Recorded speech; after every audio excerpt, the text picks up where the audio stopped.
Waffles. So I've just come back from watching the new Lupin IIIrd movie, The Immortal Bloodline, which is the newest Lupin IIIrd movie, released a little bit last year, and it just now came to the States.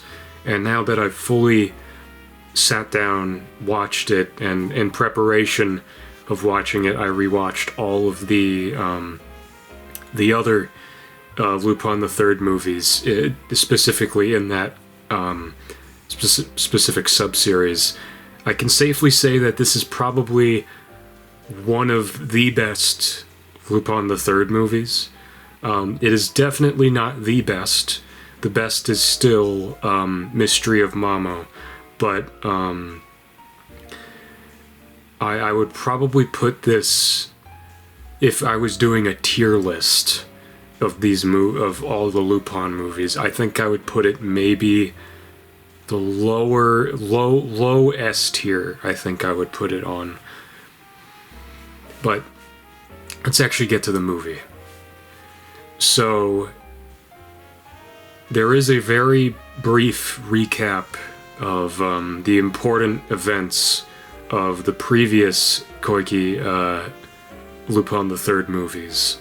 It involves showing off, all the assassins, what they were about, and what were the events that have led up to, this movie, this new movie.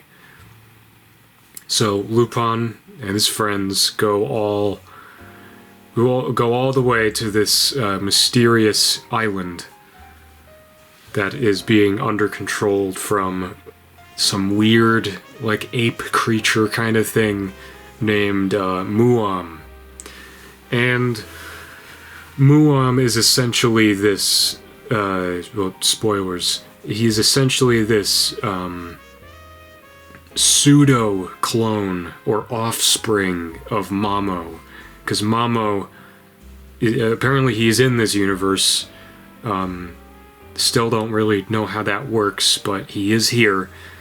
He finds this dying ape, he gives the ape his blood, and then after 200 or so years, that ape grows up into Muam, who is this weird, almost Mamo-ish looking character. It's not really Mamo, but it's pretty close. It looks like Mamo in a gimp suit that's all green. It's weird. But essentially, he's immortal, just like Mamo, but not really. We'll get to that. And Muam has this interpreter with him named Salifa, I think the name was. It's this weird, creepy little girl who apparently is Hawk's daughter, which I completely forgot about, if I'm being honest. Hawk was a very small part of this movie himself. He dies pretty much the same scene he is introduced for the plot, which sucks, because Hawk is pretty cool. I would have loved seeing him and Goemon duke it out one last time. I guess that was not meant to be. But most of the movie is kind of a gradual build-up of action. There's a lot of fight scenes that, they're very brief, but there are a lot of fight scenes. There are lots of short bursts of fight scenes that are mixed in with more story-driven dialogue moments, which I kind of liked. I liked this structure because, unlike a lot of the other Lupin IIIrd movies, this one felt very focused and on track to getting to a particular end goal of what it was trying to tell with the story. With some of the previous movies, you could tell where it began to get a little bit unfocused, especially in Dead or Alive, Legend of Gold Babylon. It felt like they wanted to tell a different story, but they couldn't, because they had to commit to just having the one story. They could split it into more movies, but, that's what Koike's movies did. They were many stories that eventually led up to this climax. And to be fair, it is not the best conclusion of this story, and I think a lot of people can agree with that. The ending of this movie was kind of abrupt. There was a post-credits scene, but the post-credits scene, I guess it was hinting towards there being another movie. I thought this would be the last one, but there may be another one. But, spoiler again, but the post-credits scene, from what I could tell, was, it was primarily, at least this is what I thought it was kind of foreshadowing the events of Mystery of Mamo. Like, and I don't really know really what to think of that post-credits scene. I can't watch it again because nobody has uploaded it to YouTube just yet. But, seeing it made me think, like, is this kind of like a prelude to Mystery of Mamo? And if so, why is that being tied into the same universe? Because I know in the trailers for Immortal Bloodline, it was all about, like, the movie that will tie all of Lupin IIIrd together. I was very skeptical to see where they went with that, but I guess this is kind of what they're doing. All of these movies, I guess, are prequels, which I guess that makes sense, but at the same time, I'm kind of like, I thought this was like a condensed kind of sub-series. I didn't think it had any kind of connection to the other stuff. So you're telling me that part 1, part 2, I guess in this particular case, part 1 happens first, and then this movie series, and then Mystery of Mamo, and then part 2? I guess that's how that would work? Probably not, but whatever. Maybe I'm misremembering. I saw this movie today, and I'm already forgetting about it. Wow. But in terms of visuals and sound and all that movie stuff, it was very good. The soundtrack, as pretty good as it was, I do very much miss Yuji Ono music for Lupin IIIrd movies. I understand that this series has a completely different vibe, but I do think the jazz could work if they just did a slightly different style, maybe integrated it with more rock or, like, I don't know, shoegaze? I don't know. I mean, that's kind of the music style that I kind of gathered watching these movies. Animation was very consistent, very good. It was not as stiff as a lot of the other Lupin IIIrd movies sometimes were. You could tell that there was a bigger budget for this one compared to the previous Koike films, primarily because they do a lot more psychedelic kind of visual stuff, which I really liked. I think that is, if you're doing kind of a Mystery of Mamo-esque kind of story, you should have the visuals that are kind of similar to Mystery of Mamo, because that's kind of what made that movie so good, was of how weird it was. I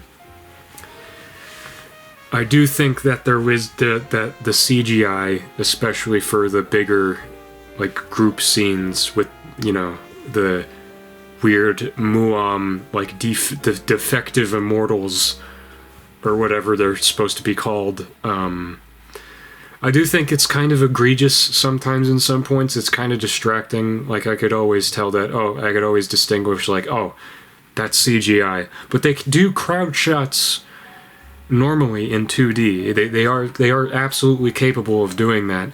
And it's not like the CGI is doing anything, like, complex or something that they couldn't animate normally, or just had them be still. They were just kind of, like, moving around, like an idle animation, it kind of looked like. Maybe they were moving sometimes, like, but that's not really, it's not really that complex. They could have done that, so, I mean, that's just a minor nitpick, if anything else. Probably the biggest problem I have with the movie is its use of the characters. Now, I know that the previous movies all gave these characters a time to shine, but really, Lupin was not as important as I think he should have been. Because I thought that this was supposed to be Lupin's movie. All of the other characters got their movies. This is Lupin's. But it wasn't. If anything, it kind of focused more on Yale, Goemon, and Jigen more than anything. Which I'm not against. I think that Jigen, Goemon, and Yale are very cool characters. I just felt like it was kind of weird how they got most of the spotlight. And that also brings me to Zenigata and Fujiko. Zenigata, he kind of had his place in the story. It felt like he wasn't really given his time to shine. Even in his movie, which was the previous one, I felt like he wasn't really a major part of that movie. And especially here, he kind of just witnesses things happen. He is only really prominent in one scene, and it's just him watching Lupin die, essentially, near, I think, like 3/4 into the movie. That happens. And he's just kind of there to scream Lupin every now and then. But it's a real shame to see that Zenigata didn't get much attention here. And I don't like how they treat him as being, like, weak. I would have loved seeing him, like, actually take on Moam, but I guess they didn't have time for that.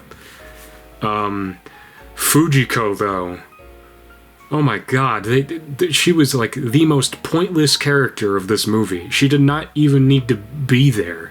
She added nothing. There was absolutely no need for Fujiko in the plot. Fujiko, I know, is meant to just be, like, fan service sometimes, but even when she's just fan service, she has a prominent role in the films that she's in. She does a good job at taking care of business. That's why she's cool. She's not only sexy, but she's also strong and awesome. But in this, she wasn't really any of that. She was, like, shown to be, like, very weak, very much, like, running away from immediate danger, which I don't think Fujiko... That's not really Fujiko to me. I felt like, in her movie, Fujiko's Lie, she did a lot of things on her own. Like, she was getting chased by Binkum. She was handling herself pretty well. And she even killed Binkum. And Binkum was a pretty, like, formidable foe for her. And it was very cool to see Fujiko actually take him on one-on-one. But this, she doesn't even try. She just runs or lets somebody else save her. And that was really a shame. It was very much Goemon and Jigen focused. Goemon, probably the best part of this movie. Like Goemon's Blood Spray, where he was also very awesome. Goemon had probably the best fight scenes in this movie. Stellar choreography, very well put together, very punchy sound design, I must say, as well. It's a little less gory than Goemon's Blood Spray, but that's not really a nitpick. I'm not really into the gore either.